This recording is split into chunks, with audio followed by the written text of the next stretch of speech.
Why do people worship him 3 years after he's dead, Marty? The only thing I can pin it on, because I don't know exactly what it is, but as I just touched on a little bit before, back in the 50s and 60s, he was a voice for the teenagers of that time. Well, those teenagers are today adults. They grew up with Elvis through his music and whatever he did, because he didn't bring messages to people. That was one thing he would not do. He himself said, I'm here to entertain. If I make people happy, fine.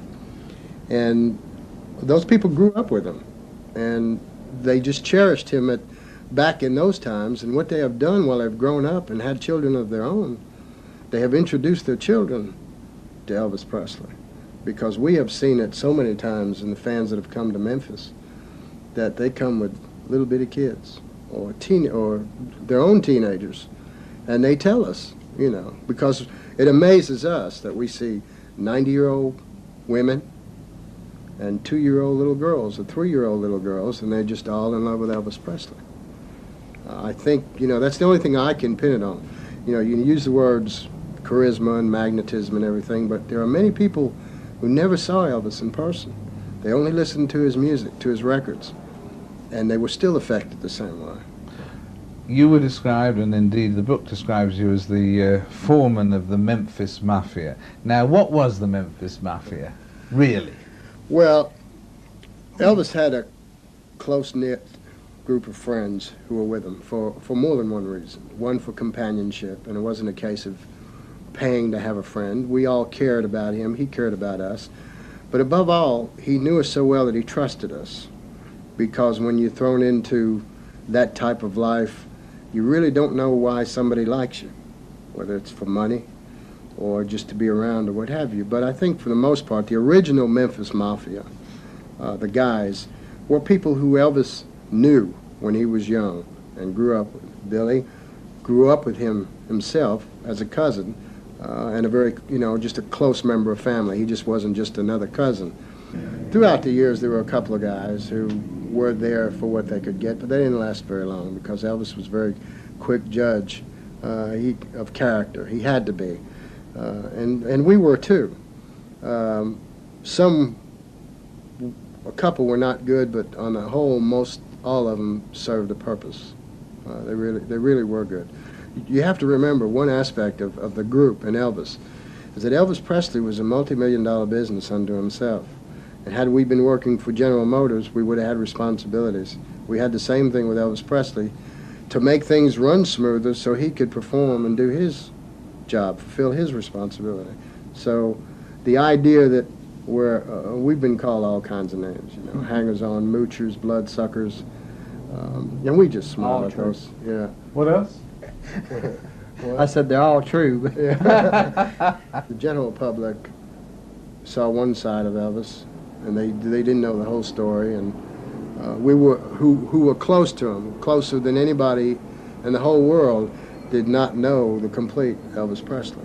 One night we had a couple of girls who had came to Memphis a couple of days before, and they couldn't get in, so they had a crate made, and they got inside the crate, and they had their boyfriend to call and actually mail them to Graceland.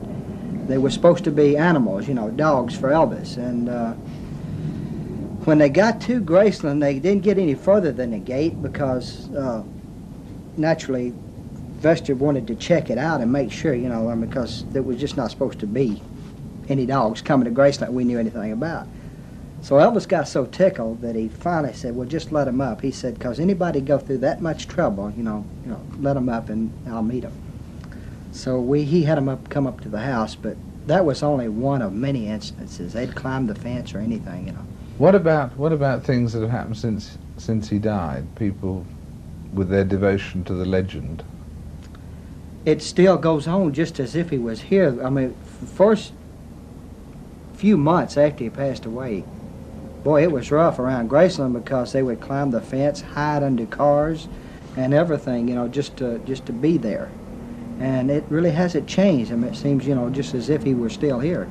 And gosh, what it is, it, you know, keeps them that strong ties between them. I don't know, you know. But I don't think anybody can think of any other celebrity, be it a politician, a sports celebrity, an entertainer, who has passed away in the history of the world, that many people from all over the world come just to see where they lived, where he's buried. I mean, we've had over 4.5 million people come through the gates of Graceland since Elvis has died. You think of people like John F. Kennedy, and I don't know how it is with Winston Churchill in England, but I don't know of anybody that is in the same category as Elvis, where people travel, as the English fans have, for 2-3 years in a row now. We've got them from Japan, Australia, and so many other places, specifically to see Elvis Presley. It's very hard for people outside of Memphis to realize what's going on. I know people, while Elvis was alive, other entertainers, media people, did not really realize the influence and the power that Elvis had over the general public. They have come to realize it more now since he has passed away, because these people just keep coming and coming, and it's not going to stop. And if they ever open Graceland as a museum, then it will go on forever, really. And I mean millions and millions of people.